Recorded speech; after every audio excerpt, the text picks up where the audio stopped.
Muito bom dia a todas e todos que estão aqui no terceiro dia da nossa feira, na 17ª edição da Feira de Alimentação Sustentável, Suplementos, Produtos Naturais e Saúde, Naturaltech 2023. Muito prazer para quem ainda não me conhece, eu sou Luana, podem me chamar de Lu Campos, estarei facilitando os trabalhos de hoje e amanhã que será o nosso último dia de feira. E para quem acompanha a Naturaltech já desde a primeira ou das primeiras edições sabe o quanto essa feira cresceu e cada vez mais a Francal Feiras quer propiciar conteúdos de qualidade e por isso que nós teremos hoje aqui na Arena Inspiração para deixar vocês cada vez mais inspirados, conteúdos sobre como resolver o problema dos resíduos pós-consumo, embalagens e produtos. E hoje, o dia todo, nós abordaremos esses temas. E desde já, nós queremos agradecer a presença, o prestígio e também os profissionais que já abrilhantaram e os que irão abrilhantar no dia de hoje com seus conteúdos assim de altíssima qualidade. Visitem a nossa feira, conheçam todos os atributos, tudo que a Francal propiciou, porque a feira está linda demais. Eu mesmo, um pouquinho que eu pude rodar aqui, eu já fiquei muito impressionada com tudo que vi. E lembrando que nós temos um lounge aqui na feira, perto da área VIP dos nutricionistas, que trouxe uma experiência imersiva no mundo dos resíduos e consultoria com especialistas em logística reversa e embalagens, para que as empresas possam esclarecer as suas dúvidas e também entender um pouco mais sobre reciclabilidade dos materiais. E nesse lounge, a Eu Reciclo instalou uma réplica de uma esteira de triagem de cooperativa para que vocês, os nossos visitantes, possam ter uma experiência real do processo manual de separação dos resíduos. Tá bem legal. Então vamos lá dar início ao debate. Quero convidar ele que vai ser o nosso mediador, Augusto Terra, diretor da #Food, que recebe as nossas palmas. Seja muito bem-vindo, Augusto. Eu que agradeço. Daqui a pouquinho o nosso técnico liga o áudio. Pode ficar à vontade. E juntamente com ele, quero convidar esse time de peso. Heloísa Helena Garcia, diretora-geral do Itaú e do CCD Circula. Vem para cá. Silvia Dantas, diretora do CETEA.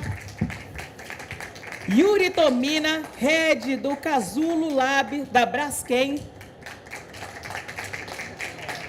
Denis Biagi, líder de novos negócios no Centro de Inovação Tecnológica da Fundepag. Cristina Sartoreto, professora e gerente de parcerias do CCD Circula. E Marcos Iório, mentor ESG e vice-diretor do CCD Circula. Eles terão um total de 1h15 de exposições, podendo deixar os últimos minutos para a participação e as perguntas de vocês. E lembrando, se fizer vídeos, fotos, postem nas redes sociais, marquem o nosso perfil oficial, só para passar certinho para vocês, BioBrasil com Z, Naturaltech e as nossas hashtags BioBrasilFair e Naturaltech. Agora sim, com a palavra. Muito obrigado. Você dificulta para a gente, porque você apresenta e traz uma alegria enorme. Obrigado de trazer a gente aqui, desse espaço. Fico muito feliz de estar aqui. Bom dia para todo mundo. Estamos na sexta-feira, terceiro dia de evento, e acho que todo mundo encantado. Parabéns aí para o pessoal da Francal e para a Naturaltech, Biofair. Muito obrigado de estar aqui. Um super time, 1h15, a gente vai discutir diversos assuntos. O tema principal, que é como resolver os problemas dos resíduos pós-consumo, a gente traz uma excelente novidade, né? Acho que é um lançamento, e a gente traz aqui com um propósito, acho que para o perfil de todo mundo que está na feira, um propósito muito interessante, e uma busca para que vocês se conectem aqui com o CCD Circula. O CCD Circula, aqui eu vou explicar brevemente, é o Centro de Ciências para o Desenvolvimento e Soluções para os Resíduos Pós-Consumos, Embalagens e Produtos, que nasce aí como um projeto de pesquisa colaborativa trazendo e orientado a soluções para transparência, transferência de resultados e conhecimento entre diversos players aqui. E está sediado no Itaú, que eu vou apresentar aqui todo mundo e eles vão explicar um pouco melhor. E eu aqui estou mediando hoje, vou fazer as perguntas, depois vou abrir para vocês perguntarem também. E eu represento a #Food, que é uma comunidade que a gente criou aí com Conexão Fundepag, a Fundepag no ano passado, e a gente tem como um grande objetivo aí costurar e construir aí um ecossistema mais favorável para o nosso setor de alimentos e bebidas, impactando outros setores também, que todo mundo sabe, o setor de alimentos e bebidas está entremeado em outras grandes verticais aí do nosso Brasil e do nosso mundo. Então, começo com vocês, acho que vou dar um tempinho para cada um apresentar e vou seguir na ordem aqui, então passo primeiro para a Heloísa. Bem-vinda e conta para a gente um pouco. Bom dia a todos. Muito obrigada, Augusto. É um prazer estar aqui. Obrigada pela Fundepag, #Food, por essa oportunidade de apresentar a nossa iniciativa. Eu sou Heloísa Garcia. Atualmente, eu sou diretora-geral do Instituto de Tecnologia de Alimentos, que é um instituto que pertence à Secretaria de Agricultura do Governo do Estado de São Paulo. Eu também estou aqui porque, atualmente, eu sou a coordenadora geral desse centro, que é o objetivo da nossa conversa, que é o CCD Circula. Olá, bom dia. Meu nome é Cristina Sartoreto. Eu sou pesquisadora do Centro de Inovação da FGV e também faço parte do CCD Circula. Eu sou gestora de parcerias do centro. A gente vai falar um pouquinho mais sobre esse centro e aí vocês vão entender mais o que cada uma dessas funções, por que elas existem dentro do centro. Bom. Bom dia. Som. Bom dia, Marcos Iório. Eu estou hoje com a função da vice-diretoria, junto com a Elo, que é diretora, do CCD Circula, essa iniciativa que a gente vai falar um pouco. Hoje a gente acredita muito que é o momento da gente fazer esse ecossistema entre academia, poder público e empresas realmente acontecer na troca de conhecimento, na produção de conhecimento e na aplicação desse conhecimento para esse tema que a gente vai falar hoje, embalagens e produtos e as questões de circularidade dos pós-resíduos. Então, espero que a gente tenha uma conversa divertida, né, iluminada aqui, esclarecedora desse nosso papel. Bom dia a todos. Meu nome é Silvia Tondela Dantas. Eu sou pesquisadora do Centro de Tecnologia de Embalagem e diretora desse mesmo centro, que é um centro do Instituto de Tecnologia de Alimentos, onde está sediado o CCD Circula. É um prazer estar aqui e acho que esse período vai ser bastante produtivo, então vamos adiante. Bom dia. Me chamo Yuri Tomina, eu sou o head do Casulo. O Casulo é um lab de design de embalagens circulares da Braskem. E Braskem é uma das empresas cofundadoras do CCD Circula, como o Marcos comentou, né, o braço da iniciativa privada, das empresas também se conectando com a pesquisa, com a academia. E obrigado a todos pelo convite, obrigado tanto ao pessoal da Food Ventures, da #Food, da Conexão, mas também ao time que está aqui para poder dividir com vocês essa manhã. Olá, bom dia. Sou o Denis, trabalho no Conexão F, é o Centro de Inovação Tecnológica da Fundepag. Fundepag, fundação de apoio, né, dos institutos de pesquisa da Secretaria de Agricultura. E no Conexão F, nosso propósito é trabalhar com projetos de inovação aberta, como esse, que a gente vai falar aqui um pouco mais, e apoiar iniciativas como a #Food. Então, a gente trabalha com programas de inovação que nascem dentro dos institutos, mas a gente também procura demandas do mercado para poder cada vez mais replicar esse modelo que a gente vai falar aqui hoje. Muito bom. Cada um acho que daria um tema para a gente ficar essa 1 hora que a gente tem aqui para conversar. E aí a gente, numa ideia de um debate, uma conversa e trazer conhecimento, a gente determinou algumas perguntas e aí a gente vai trazer uma conversa, mas eu vou direcionar para alguém, mas depois também, quem quiser, ou pedir um microfone aí correr, também pode complementar. E aí eu começo, eu acho que para a gente explicar o CCD Circula, convido a Heloísa para fazer a primeira participação aqui e resposta, né? A gente traz essa relação, assim, como explicar para o pessoal o conceito, né? Como foi desenvolvido o conceito, tem um envolvimento da FAPESP também nesse desenvolvimento, como é que foi o papel do Itaú nessa concepção, nessa provocação, né? Desse movimento e como foi escolhidas os institutos de pesquisa e os parceiros para o desenvolvimento do CCD Circula. E aí eu faço uma breve vírgula, que eu acho que é nesse sentido. Eu conheço o Itaú há um bom tempo e a gente teve um movimento com a Conexão e com vocês em 2020 de um programa de aceleração de startups dentro do Itaú e me pegou muito que algumas startups falaram assim, nossa, o Itaú é a Disneylândia de quem trabalha com alimentos, né? Quanta coisa! Então, acho que boa parte do que é legal de trazer é isso. Muitas pessoas, eu acho que não conhecem o movimento de FAPESP, o movimento de união de empresas, esse compartilhamento, a gente normalmente está sempre fechadinho no nosso mundo, então acho que é isso que vai enriquecer muito para as pessoas aqui. O Centro de Tecnologia de Embalagem, que é do Itaú, do Instituto de Tecnologia de Alimentos, trabalha com todos os tipos de embalagem, avaliação de desempenho, vida útil, desenvolvimento de novos materiais, 40 anos, né, Silvia? Fizemos 40 anos. E a gente, claro que quando a gente monitora tendências de embalagem, a questão da embalagem no resíduo sólido é um tema antigo, né? E a gente vem acompanhando e contribuindo para trazer soluções para o resíduo de embalagem. Porque a embalagem, por um lado, ela representa uma economia de recursos da natureza muito grande ao preservar os alimentos. E que seria inviável a gente abastecer a sociedade sem embalagem.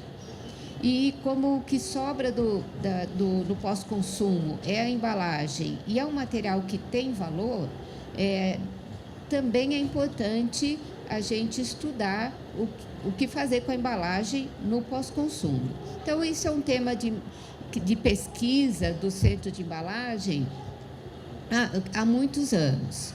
E, depois disso, nós estudamos muito a avaliação do ciclo de vida de produtos, desenvolvimento de produtos com menor impacto ambiental e, por fim, a circularidade, porque isso tem muito a ver com o desenvolvimento de embalagem, né? Que, inclusive, a Braskem tem um centro voltado à circularidade de embalagens.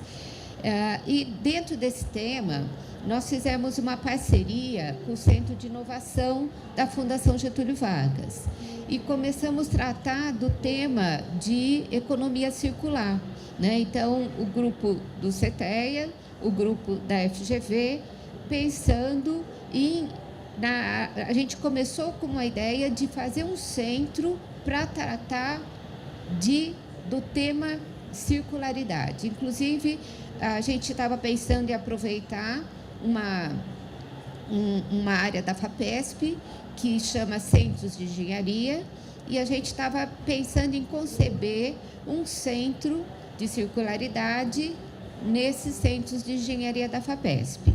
Para quem não conhece, a FAPESP é a Fundação de Amparo à Pesquisa do Governo do Estado de São Paulo e a FAPESP fomenta pesquisa tanto da academia, dos institutos de pesquisa, como também a pesquisa feita em parceria com o setor privado. Nessa evolução, né, nesse desenvolvimento que a gente foi fazendo, apareceu um edital da FAPESP, né, que é um edital de criação de centros de ciência para o desenvolvimento. E a proposta do edital né?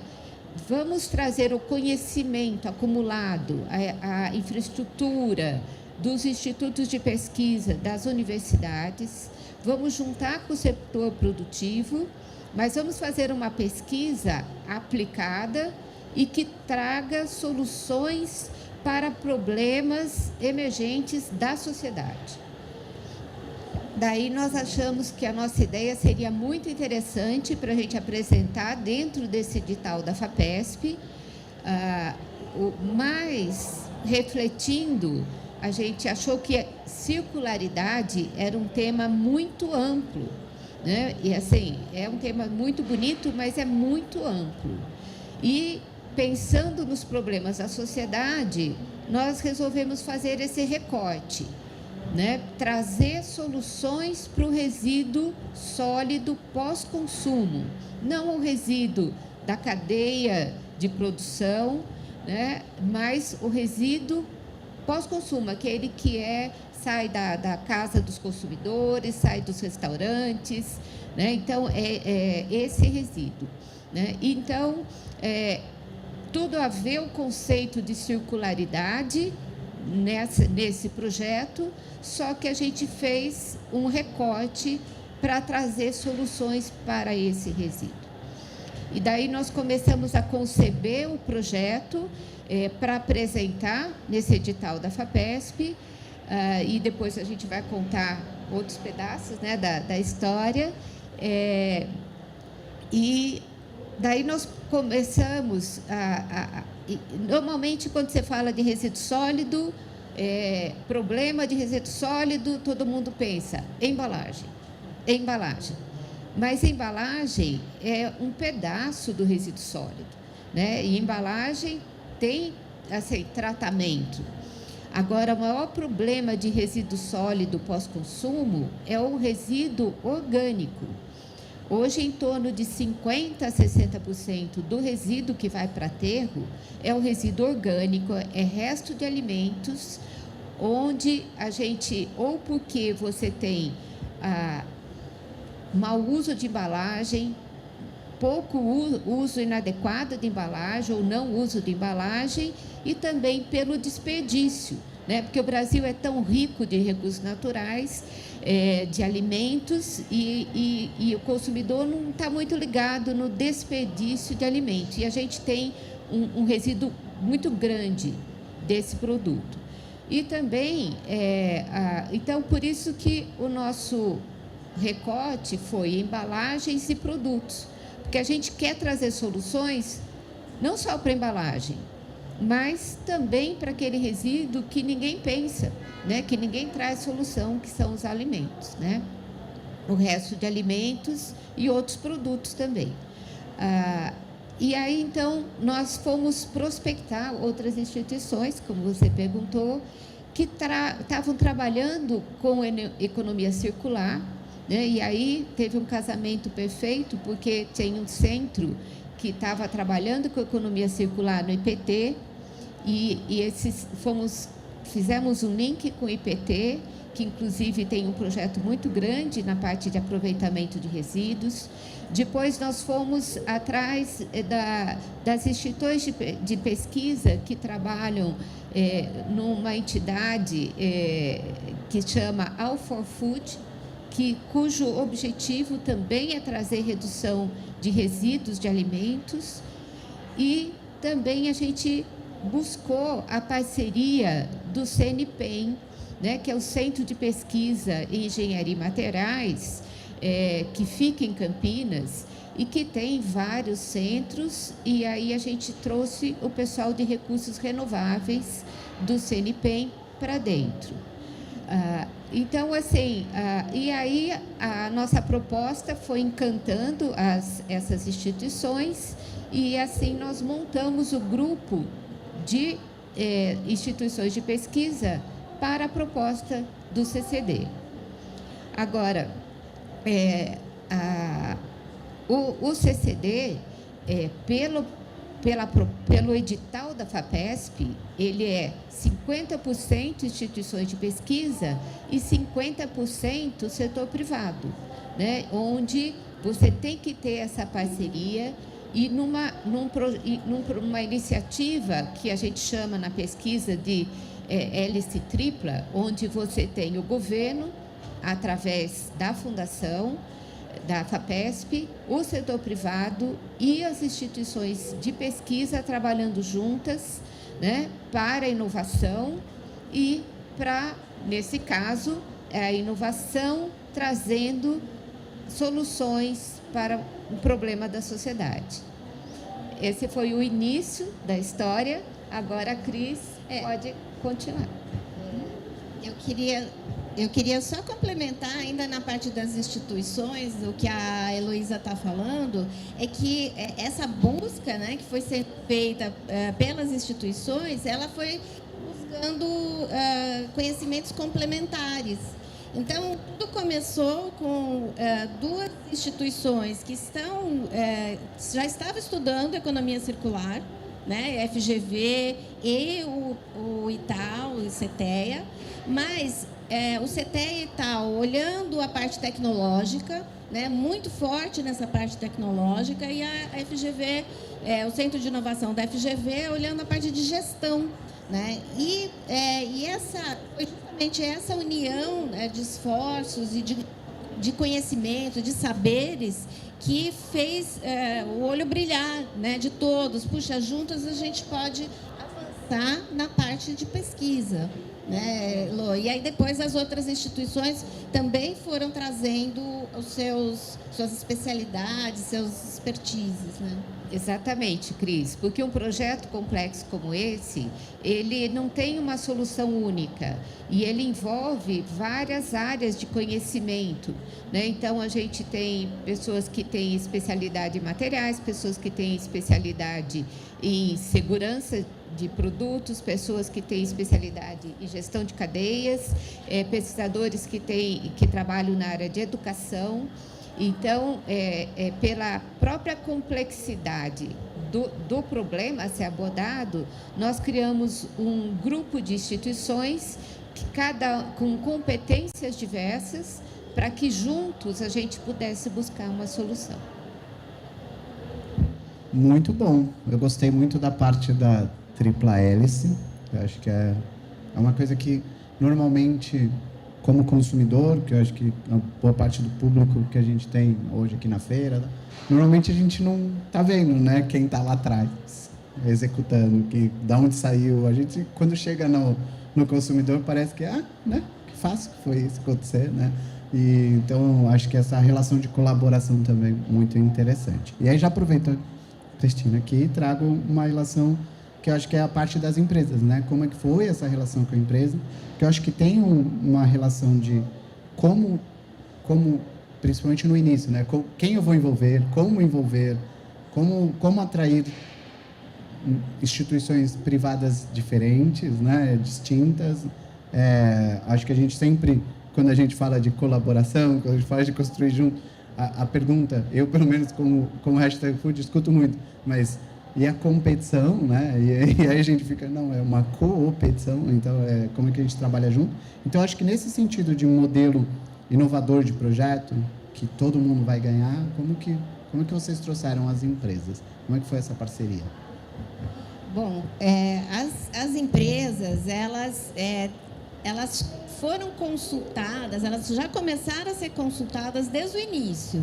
Então, a hora que a gente estava falando com as instituições, tentando pensar nesses projetos, no escopo do projeto como um todo, o tempo todo a gente estava com uma escutativa, com as empresas que a gente tem contato e principalmente aquelas empresas que já atuam na inovação aberta. Então, são empresas que já estão mais, vamos dizer assim, disponíveis, né, para a gente poder dialogar.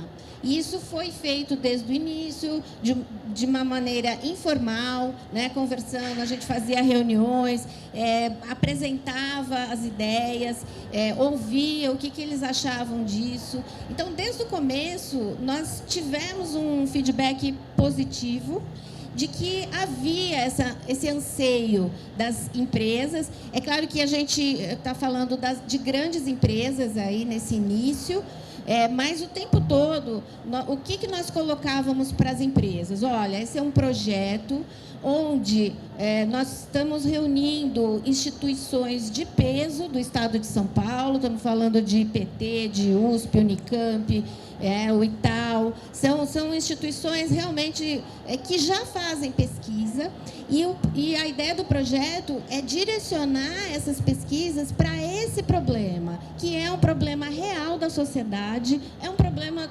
dos governos, e a gente, então, vai ter um esforço do Estado de São Paulo, através da FAPESP, né, apoiando, para a solução desses problemas. E as empresas, então, deram um sinal verde, assim, desde o início, inclusive empresas que acabaram não entrando, né? Não é porque elas deram sinal verde que elas entraram, é claro, tem vários outros aspectos envolvidos, mas a gente sempre estava ali dialogando e também apresentando, pelo menos, o tópico de cada um dos projetos. Quando a gente fez a submissão, depois acho que a Silvia vai comentar em detalhes, nós estávamos com aproximadamente 23 projetos. Então, é um conjunto de projetos bastante robusto.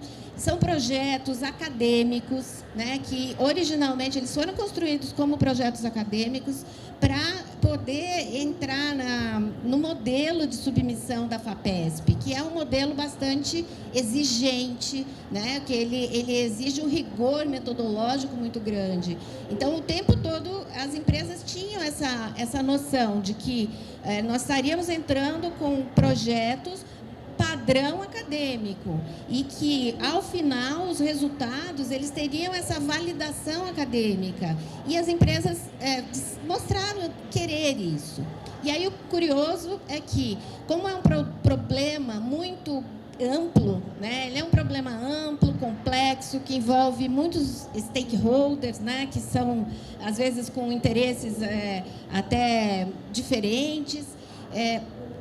Mesmo assim, as empresas entendiam que era importante a gente atacar o problema de uma forma ampla, né? Então, como o Augusto falou, puxa, eu vou ter um concorrente ali, eventualmente vai ter um concorrente, mas ok, nós temos um interesse comum, que é de resolver um problema da sociedade em conjunto, e isso justifica, isso vale a pena. Então, essa colaboração, ela é algo que fez parte de todas as empresas que entraram, sabendo, né, esse conhecimento de que elas estariam ali junto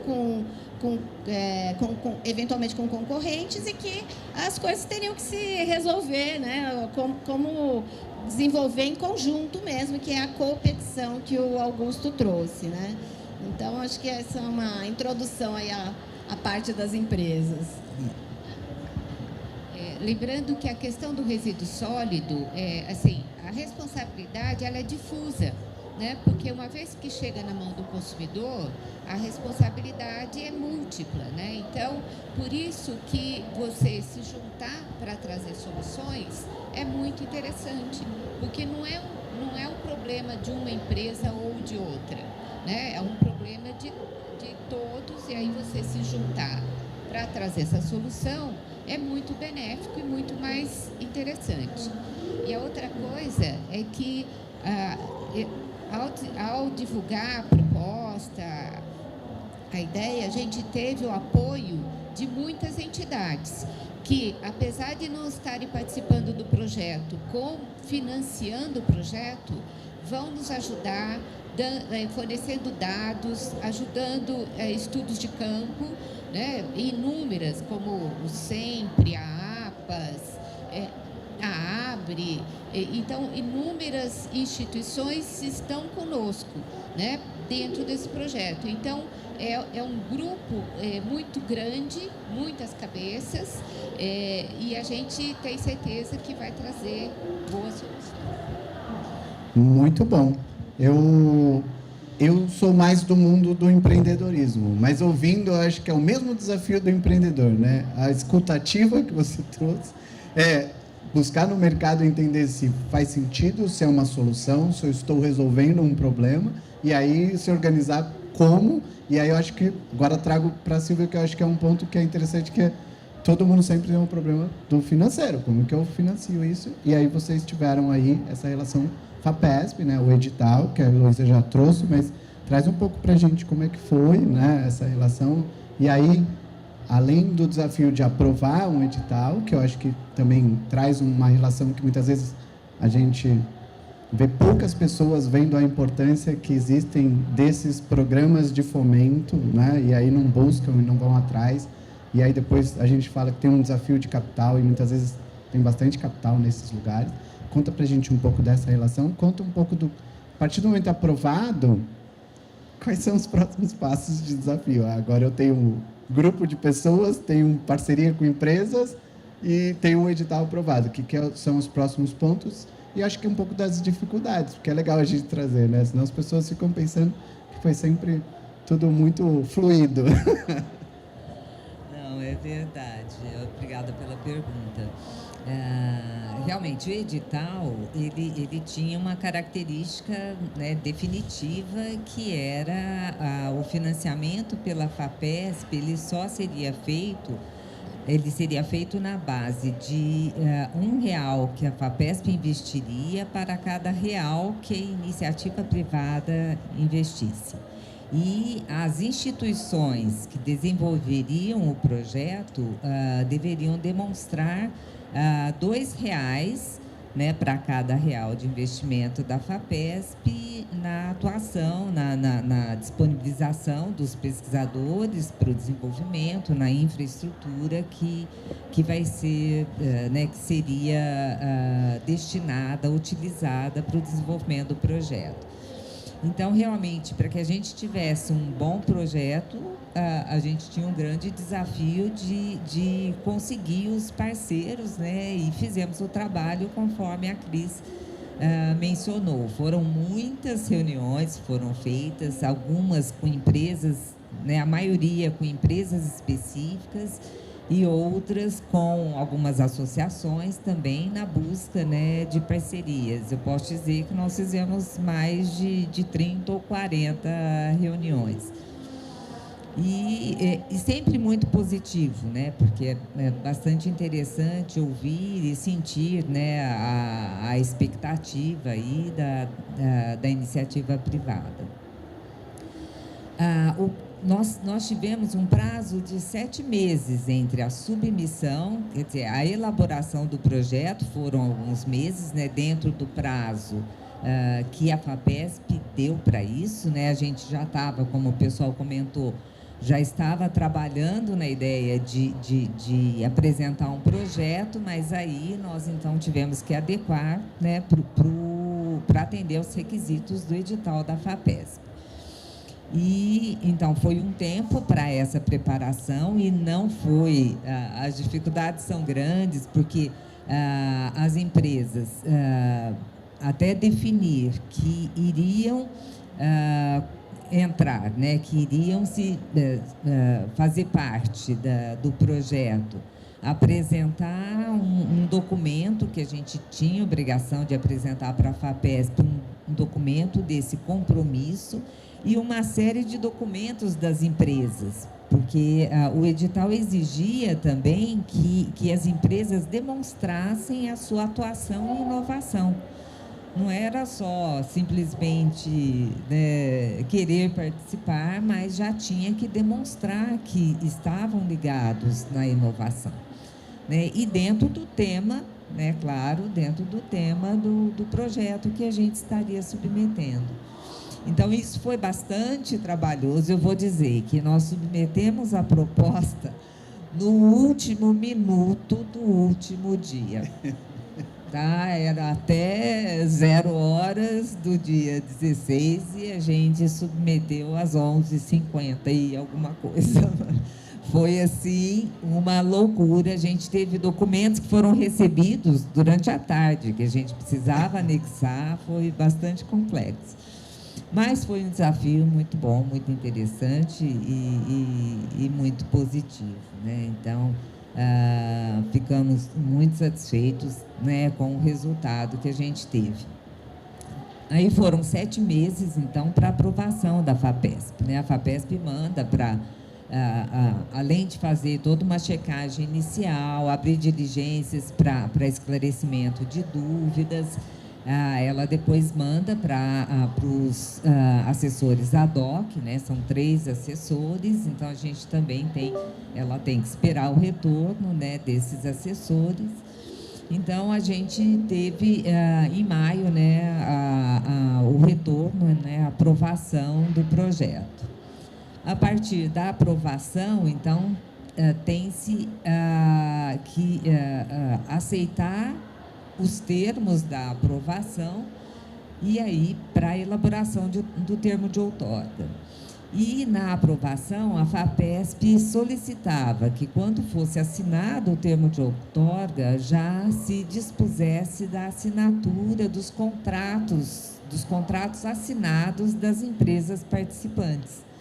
E isso foi uma coisa que a gente logo percebeu que seria inviável da gente conseguir, né? A gente tinha um prazo curto, inclusive, para aceitar o termo de outorga. Então, aí a Heloísa fez uma solicitação à FAPESP para alteração, né, uma solicitação de mudança para que esses contratos fossem apresentados somente no momento da apresentação do relatório, do primeiro relatório científico. Que, né, na verdade, será agora no final do mês.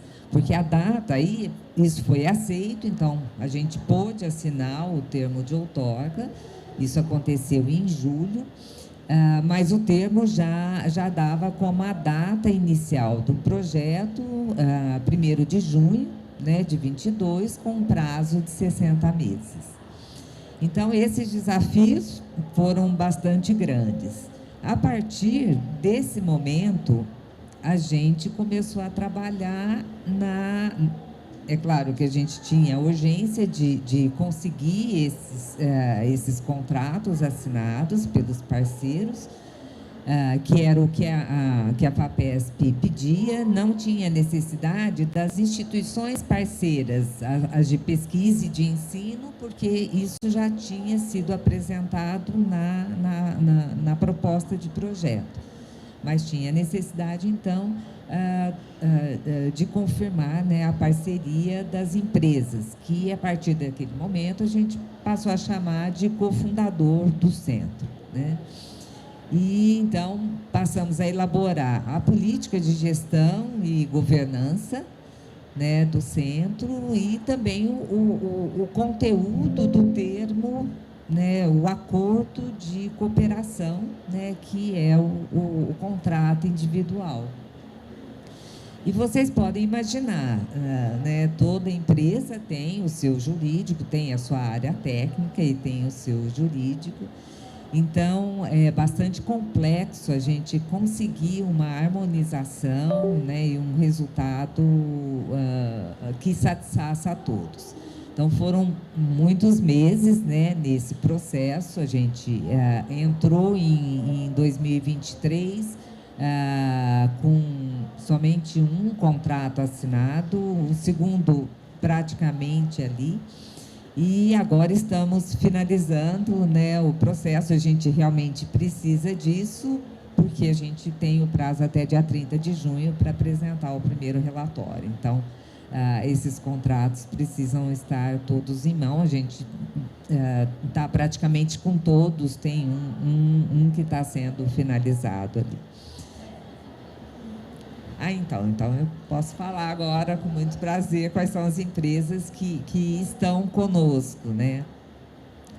Eu vou falar mais ou menos pela ordem que eu me lembro das aprovações, tá? Não vou pensar na ordem alfabética aqui. A gente tem a Sonoco, né, que foi a primeira empresa que confirmou a adesão, né, ao centro. Temos o Boticário, o Grupo Boticário, né, a Natura, a Klabin, a Tetra Pak, a Braskem e a Ambev. Falei todos, né? E, assim, a partir desse momento, né, e paralelamente à construção desses documentos legais aí, e que tem foco também, né, tem 2 pontos bastante críticos, que é a questão da confidencialidade, né, que a gente precisa de um documento de todos, e a questão da propriedade intelectual, né, que é uma preocupação bastante grande das empresas, né, para os casos, né, quando a situação se aplica. Mas a gente chegou a um ótimo termo, eu acho que satisfez a todas as empresas, as instituições também foram acompanhando isso e estão de acordo, né, com o processo que foi desenvolvido. E, então, a gente começou a trabalhar com os participantes do projeto, né, na elaboração na continuação, né, da definição dos projetos, já apresentando informações sobre os objetivos mais específicos, os entregáveis, pensando nos entregáveis ao longo dos anos, né, de cada projeto. E aí foi definido, nesse momento a gente já tinha um comitê estratégico formado, né, que é formado pelo coordenador e vice-coordenador do CCD, pelos gestores, tem o gestor de parceria, que é a Cris, também tem um gestor de comunicação, por um representante de cada cofundador e pelos pesquisadores principais da proposta. A nossa proposta está dividida em cinco plataformas, né? Nós temos 5 plataformas de atuação. A primeira delas, trabalhando na gestão e inovação para a economia circular, né, que a gente tem a professora Suzana, da Fundação Getúlio Vargas, à frente. A segunda plataforma é sobre a redução de perdas, que nós temos a Cláudia, do IPT, que tem um projeto super grande no aproveitamento, né, de resíduos. A terceira plataforma trabalha com materiais, né, com o objetivo de melhoria em termos de materiais. E tem a pesquisadora Leda Coutro à frente dessa plataforma. A quarta, sobre reciclagem e reuso de embalagens. Esse é um ponto, né, super crítico e de grande interesse, né, para o setor, porque é uma importante, né, existem várias frentes de solução da questão do resumo pós-consumo, mas na parte da reciclagem existem algumas embalagens, isso não é um grande problema, mas para outros existem desenvolvimentos e necessidade de pesquisa. Então, aí a gente tem vários projetos e está à frente está a pesquisadora Marisa Padula, que é do CETEA. E a última plataforma é que trata da questão da educação, né, para a economia circular.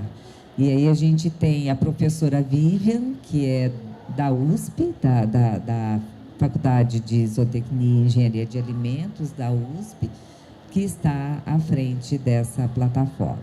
E aí a gente né, a intenção é trabalhar com vários focos na atuação, né, na educação, pensando em todos, né, nas empresas, as grandes empresas. É claro que tem um conhecimento grande sobre isso, mas pequenas empresas não, né? Então, a gente tem um desafio aí de transferir informação, né, de forma geral, para governo, para os usuários, né, pensando desde na educação, na escola e nas várias frentes. Então, temos muita coisa aí a ser feita e estamos muito entusiasmados, né? Tivemos já a definição dos projetos para os primeiros 3 anos, né? Isso foi feito através de um trabalho conjunto do Comitê Estratégico, né? Uma avaliação que foi feita de todos os projetos que haviam sido submetidos, né? E a gente tem 15 projetos que estão agora sendo iniciados, né? Desde já. Muito bom, é riquíssimo todas essas relações e acho que os pilares são super bem pensados nessa conexão entre um e o outro. Envolvem empresas, parcerias diferentes, e eu acho que o último que você trouxe é bem nesse sentido de educação, porque eu acho que a Heloísa trouxe lá no começo, boa parte do problema está dividido entre várias partes e o consumidor depois no final, muitas vezes não vai saber também como ele participa, ou a importância dele nesse sentido, né? Agora eu trago o Denis, da Fundepag. Denis, eu acho que traz para a gente um pouco aqui essa relação do papel, acho que da Fundepag, acho que tem um desafio grande que a Cris trouxe aqui, dessa relação de governança, nesse papel de gestão, a partir do momento que partiu, como que gestão administrativa, financeira, organização, acho que a gente está passando pela parte de pesquisa e levando agora para um projeto que envolve diversas pessoas, como que vocês contribuem nisso, qual que é o papel de vocês. E aí só vou dar um ponto, a gente perdeu alguns minutinhos no começo, então eu vou fazer um sinalzinho para vocês, para a gente, tem bastante tópico para a gente trazer ainda, então, para vocês serem um pouco mais breves. Obrigado. Tranquilo, vou ser breve, mas como já foi falado, né, não existe resposta simples para problemas complexos. Então, a Fundepag ela precisou ir muito além do papel dela de fundação de apoio tradicional e fazer apenas a gestão administrativa e financeira. Então, todo esse contexto, né, esse histórico do programa que trouxeram aqui, a Fundepag ela precisou participar ali do início e estar bem próximo com todos os envolvidos para ajudar que isso fosse estruturado e formalizado de uma maneira que garantisse o interesse de todos os envolvidos aqui, né? Então, para isso, a Fundepag ela foi atrás de especialistas, principalmente na área jurídica, para conseguir parecer, por exemplo, de antitrust, tá? Ela realmente foi se cercar de competências complementares para elaborar, fazer essa regulação jurídica a melhor possível devido ao tamanho até desse programa, né? Então, foi feito, como muito bem já a Silvia descreveu, um acordo de PDI entre as instituições executoras, né, as universidades, o Instituto de Ciência e Tecnologia, deixando muito bem claro ali qual a proposta e quais as atividades dentro do programa, o termo de adesão para as empresas que estão patrocinando o projeto, né? Um modelo de governança e gestão, deixando muito bem claro quais os direitos e deveres de cada um dentro do programa, e uma política de compliance para estabelecer as regras e diretrizes e que, durante as atividades de execução do projeto, sejam respeitadas a missão, visão e valores do programa, né? É claro que, para tudo isso acontecer, não basta simplesmente você elaborar a minuta e enviar para as empresas e para os parceiros.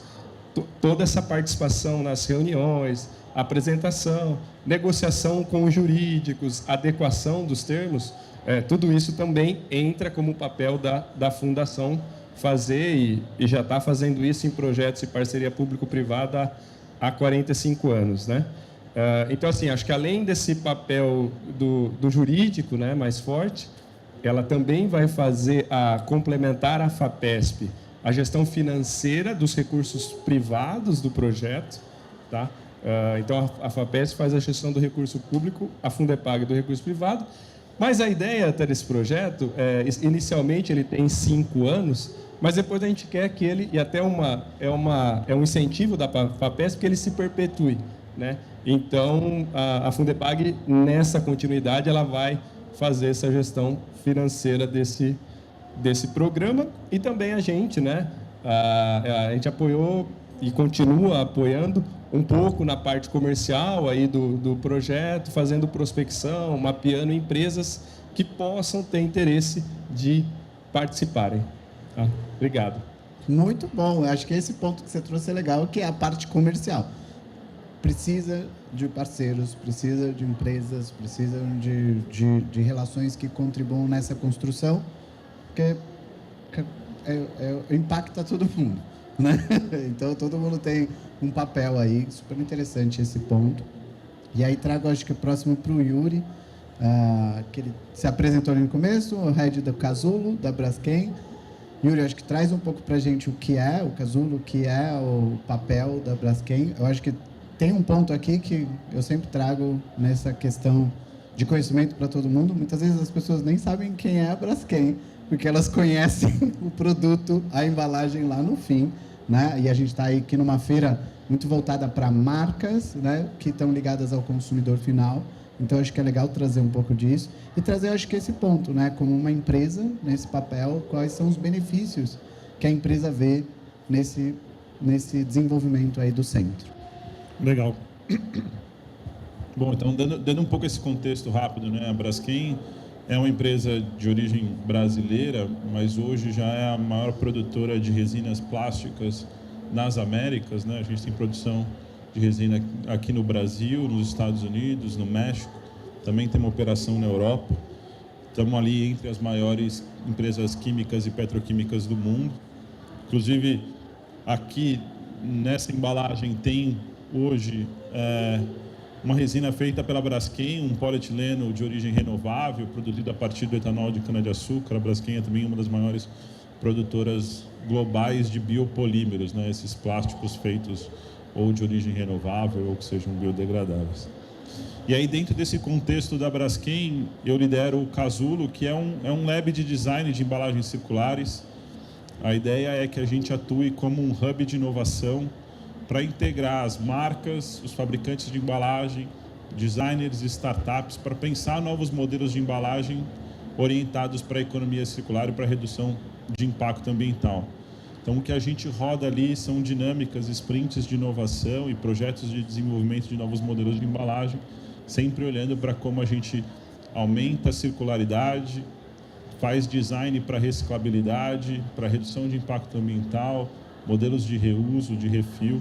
Então, como é que a gente apoia essa cadeia, né, através de conexão, de inovação, de cocriação, de metodologia, a acelerar o processo de transformação para responder a essa demanda da sociedade, né, de que cada vez a gente quer ter todos os benefícios, como a professora Heloísa falou, da embalagem, mas também ter o cuidado com o que acontece depois, né, que esse produto é consumido.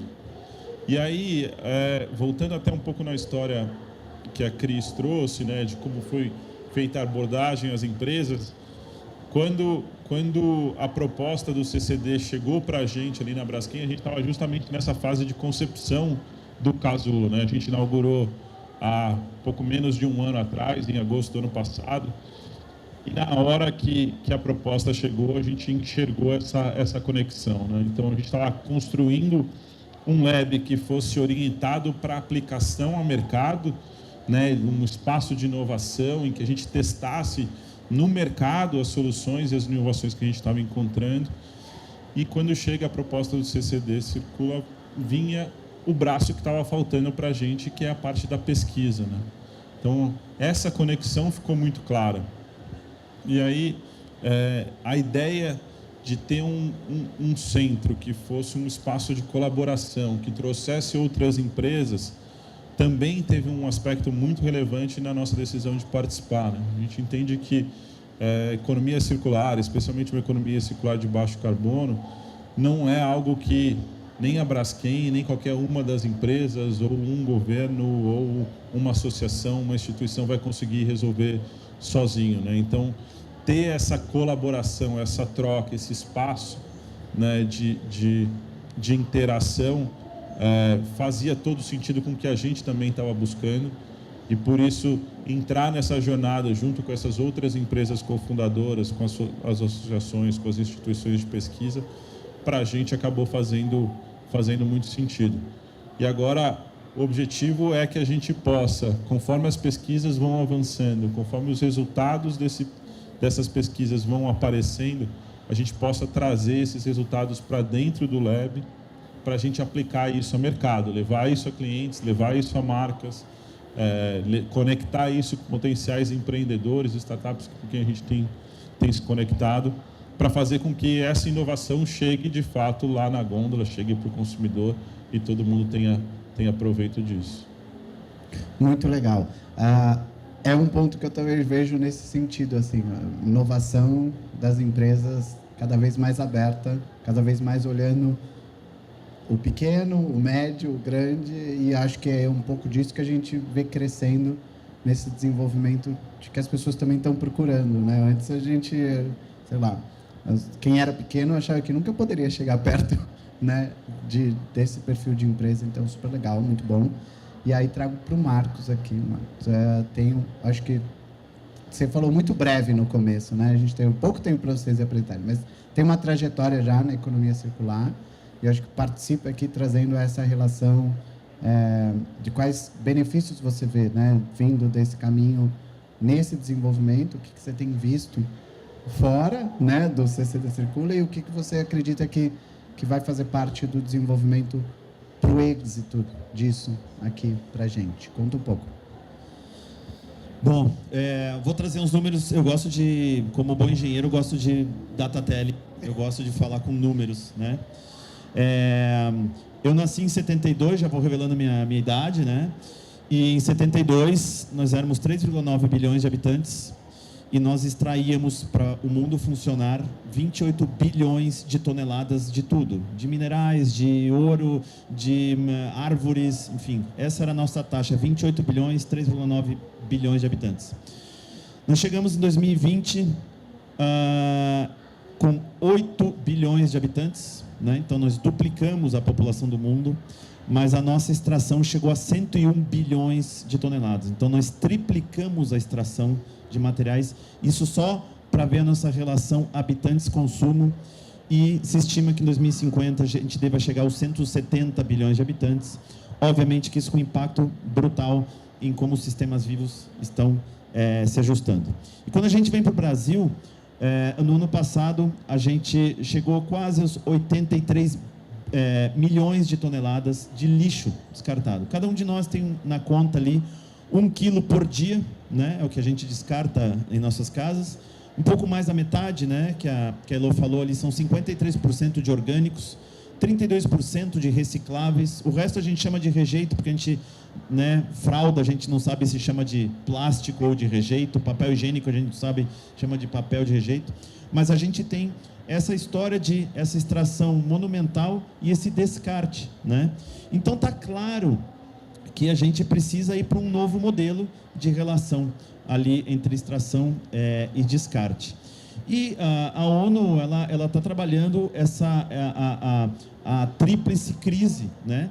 Que é a questão das mudanças climáticas, né? A questão da poluição química, que tem a ver com descarte e também com as químicas que a gente escolheu, e os impactos na biodiversidade. E todas elas estão interrelacionadas. Então, quando vem isso para as empresas e quando vem isso para os governos, dois grandes movimentos que estão acontecendo como resposta a isso é o Net Zero, é a descarbonização da economia, e o movimento circular, né? Então, não tem como a gente escapar de trocar o mindset para o futuro circular. E o futuro é circular, a gente vai ter que agir como a humanidade agiu, que nos trouxe até aqui na produção de tecnologia e conhecimento, né? E a gente tem que olhar um pouco para o panorama, qual que é, por exemplo, de dinheiro, né?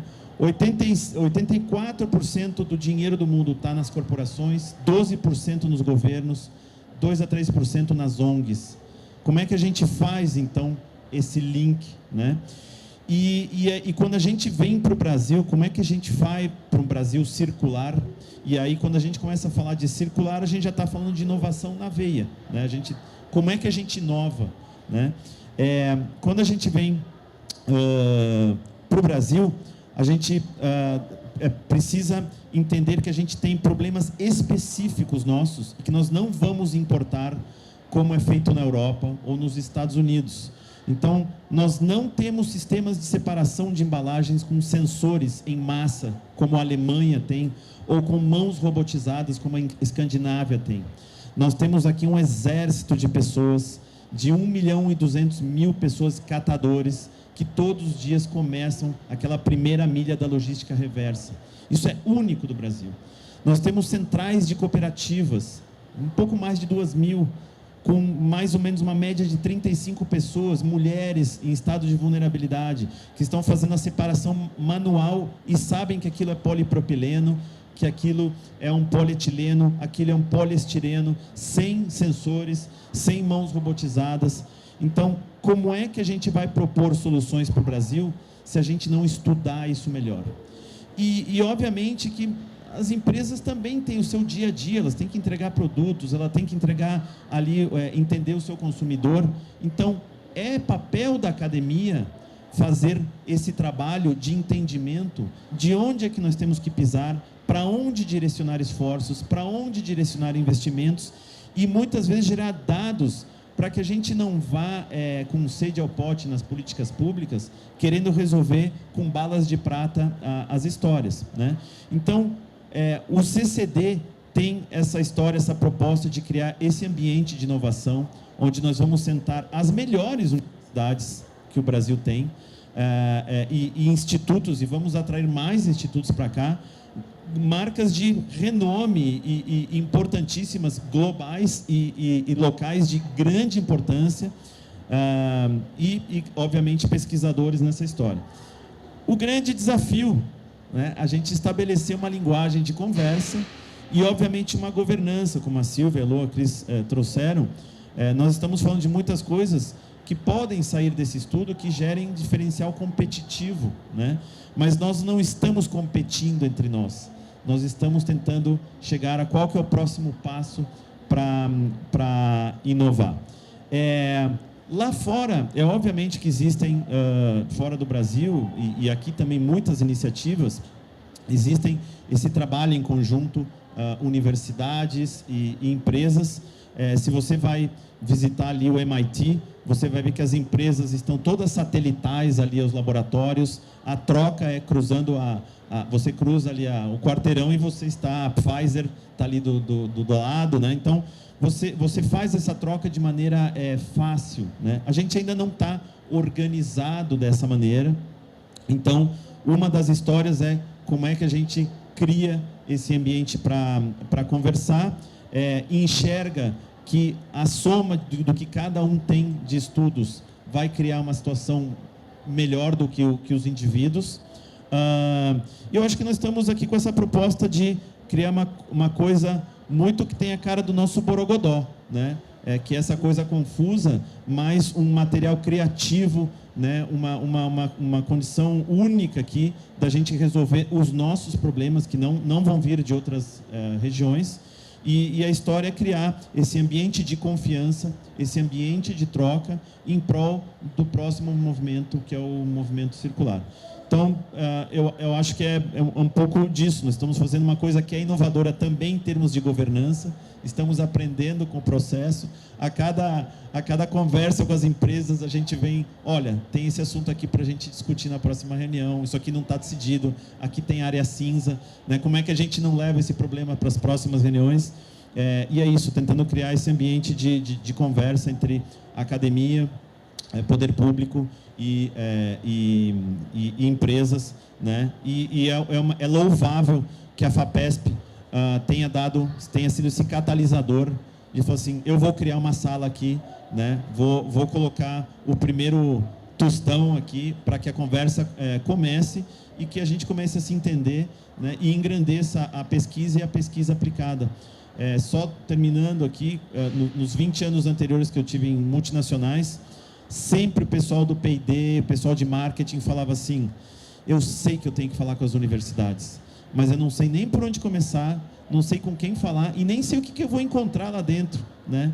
Então, é um pouco disso, desmistificar isso, encontrar esse Google Tradutor, né, que nos faça avançar em conjunto. Muito bom. E eu vou complementar uma coisa nesse último, que muitas vezes as pessoas também pensam na pesquisa como algo, mas isso só vai me dar resultado daqui a 10 anos. Tem um monte de coisa pronta, tem um monte de conhecimento já pronto. Acho que tem que incentivar esse continuar, e é um grande desafio incentivar esse continuar a pesquisa, mas também tem muita coisa que já está lá. Então, como a gente tem mais 5 minutos, minha ideia é passar aqui um fechamento com cada um, trazendo nessa relação assim, acho que a gente rodando a feira, a gente vê um pouco desse incentivo, desse florescer da economia circular, das pessoas começando a pensar nas embalagens, no retorno, no educar o cliente aqui a olhar e ver que 89% renovável. Acho que a gente começa a sentir isso dentro da nossa relação como consumidor. E aí eu acho que é um ponto disso, assim, como vocês estão inspirando, e acredito que vão surgir outras iniciativas também nesse sentido. Então, trazer, acho que esse ponto do que vocês... Não vou falar uma frase, porque uma frase é sacanagem. É a mesma coisa de falar para o empreendedor fazer um pitch de 1 minuto da empresa dele, ele está anos trabalhando naquilo. Mas nesse sentido de um fechamento do que vocês veem de benefício, que vocês estão trazendo, que vocês querem inspirar outros. E eu acho que um ponto que o Marcos trouxe aqui, como que as pessoas se conectam com vocês? Então, assim, como conecta com o Itaú? Como que vai atrás? Onde que eu entro? Como vir atrás de vocês? Porque vai ficar gravado e a gente vai poder distribuir isso para todo mundo, falando, não vem me falar agora que você não sabe chegar e conversar com o Itaú, porque está aqui explicado como. Vamos na ordem aqui, ó. Eu acho que é o mais fácil. Um pequeno detalhe que acho que a gente não deixou claro aqui, é que a pesquisa ela vai ser feita pelas instituições, mas as empresas, a seu critério, vão poder participar dos projetos, né? Então, a empresa não é obrigada a participar, mas ela pode indicar membros do seu time especializados nas áreas para participar do projeto.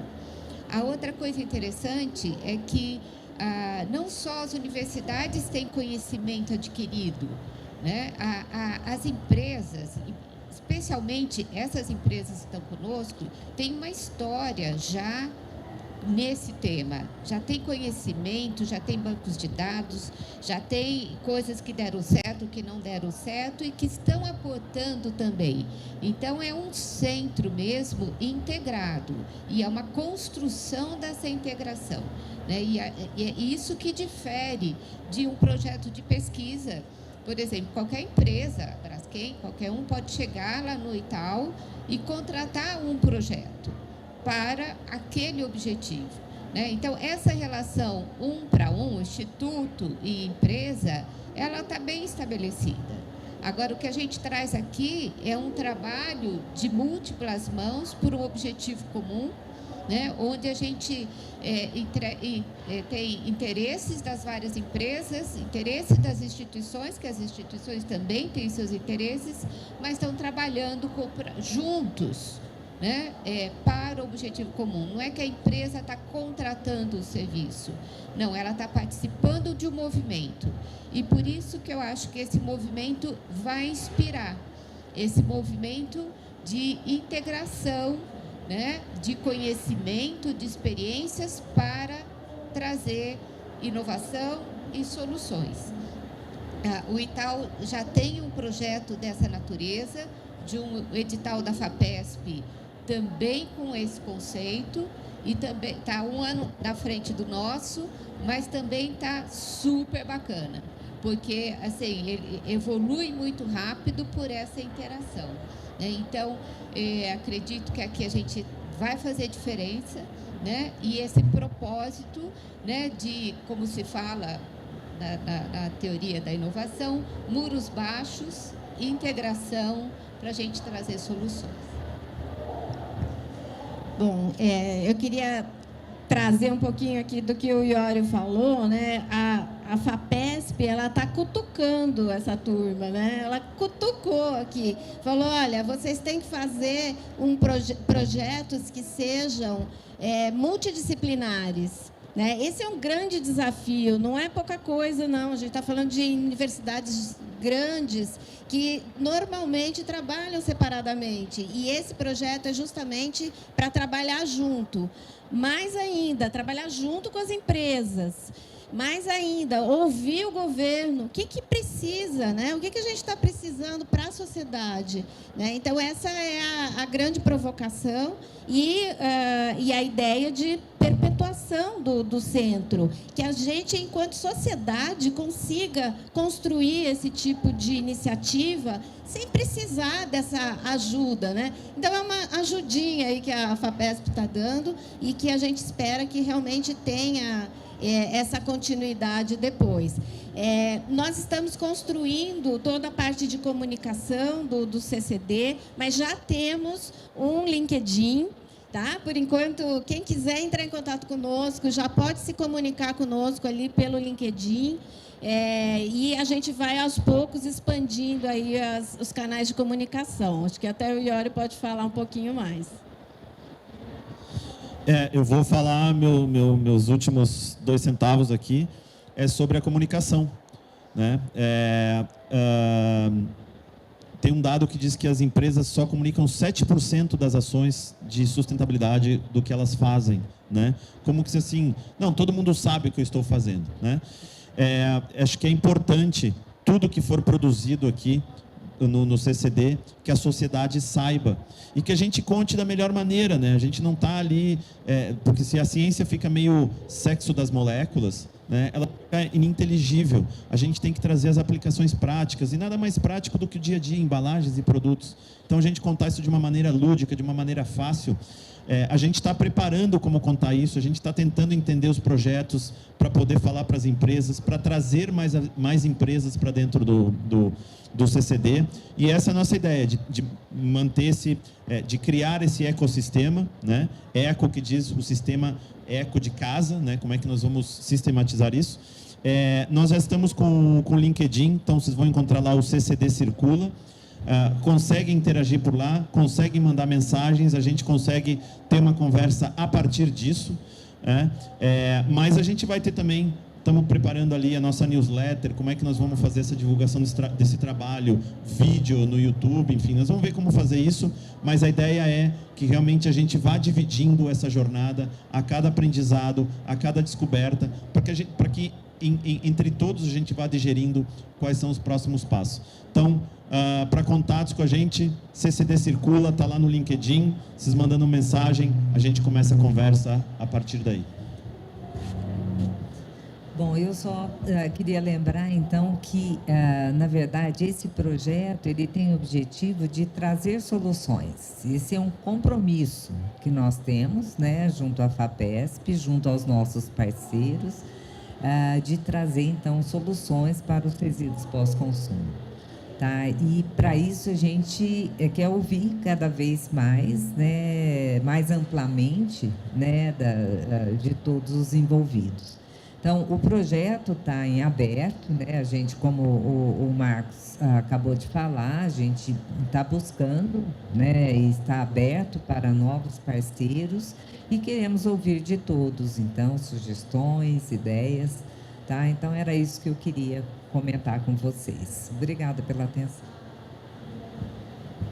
Bom, para encerrar também, acho que a gente comentou bastante sobre o projeto. Vou, então, pegar esses 30 segundos para deixar o convite. Quem trabalha com circularidade de embalagem, quem está buscando ingressar nessa jornada, seja por uma marca, seja por trabalhar com desenvolvimento de embalagem, seja por ser uma startup que de alguma forma desenvolveu alguma nova solução, uma tecnologia que possa ajudar nesse desafio, se quiser se conectar com a gente ali no Casulo, só procurar por Casulo Lab no Instagram ou no LinkedIn, ou até mesmo me procurar no LinkedIn e a gente estabelecer essa conexão, porque também é um espaço de colaboração junto com o programa do CCD Circula, com o projeto CCD Circula, mas também uma colaboração ali para a gente pensar em novas soluções.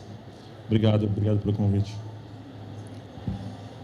Então, para encerrar, acho que vale a pena comentar que a gente está tentando replicar esse modelo para outros temas, por exemplo, como para desenvolvimento de bioprodutos para a agricultura.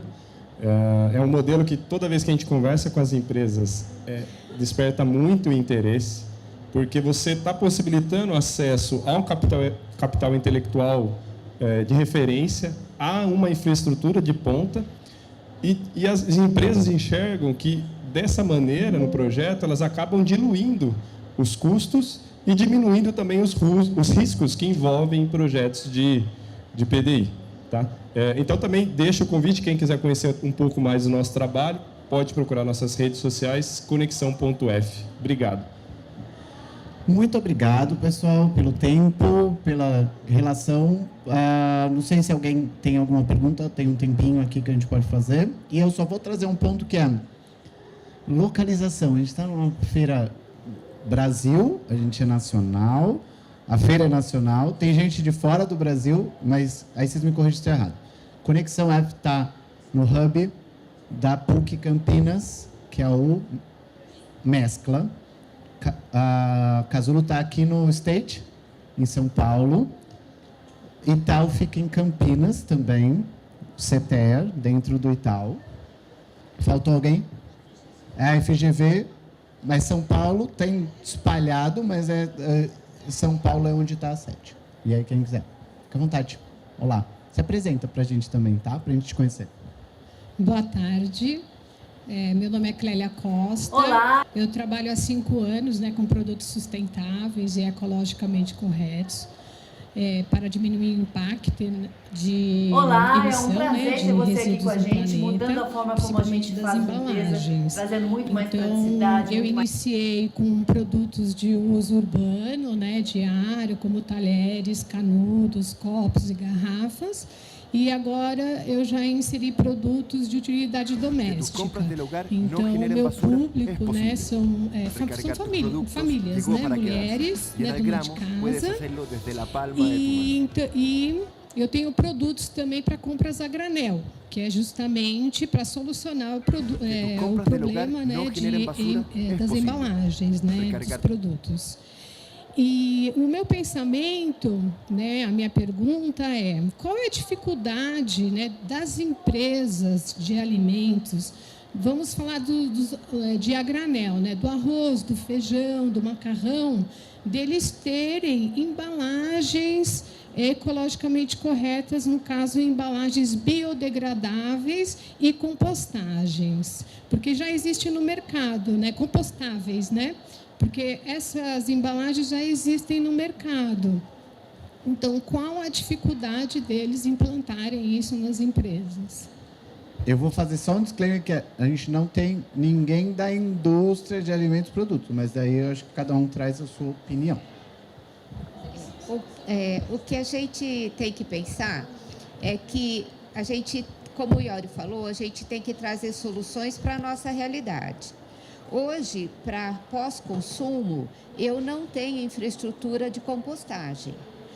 A compostagem no Brasil ela é feita nas fazendas, mas para o resíduo pós-consumo, menos de 1% do resíduo, daquele mundo de resíduo que o Iori falou, é tratado em compostagem.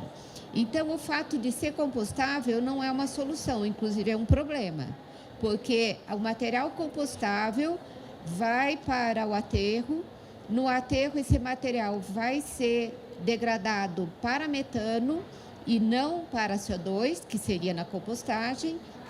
E aí eu tenho 2 problemas. Eu quebro o ciclo de renovabilidade, por exemplo, se esse material é à base de papel, de celulose, Então, não tem nenhuma planta que cresce com metano, e o metano tem 25 vezes mais o efeito estufa do que o CO2. Então, a gente está reforçando um impacto ambiental que é bem pior do que o resíduo sólido. Então, hoje, qualquer material, né, no Brasil, só ser degradável, biodegradável, e mesmo ser compostável, se eu não tiver infraestrutura, né, nas municipalidades para compostagem, é uma ilusão, tá? É diferente da Europa, nos Estados Unidos, Japão, que eu tenho infraestrutura de compostagem. Então, eu sei que, olha, eu joguei aqui esse pratinho que eu comi o doce, né? Ele vai junto com o resíduo orgânico e vai para a compostagem. No Brasil, não vai para o aterro. E vai para o aterro, eu vou ter um impacto ambiental maior.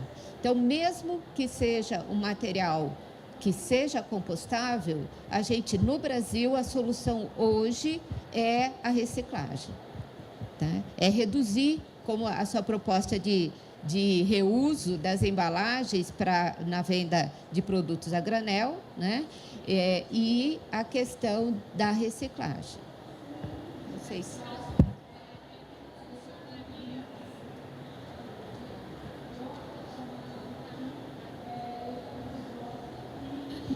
No caso, essas embalagens que já existem, né, que são feitas de mandioca ou cana-de-açúcar, que eles são compostáveis, no caso, é solucionador a compostagem doméstica? Sim, se você tiver a compostagem doméstica, daí sim.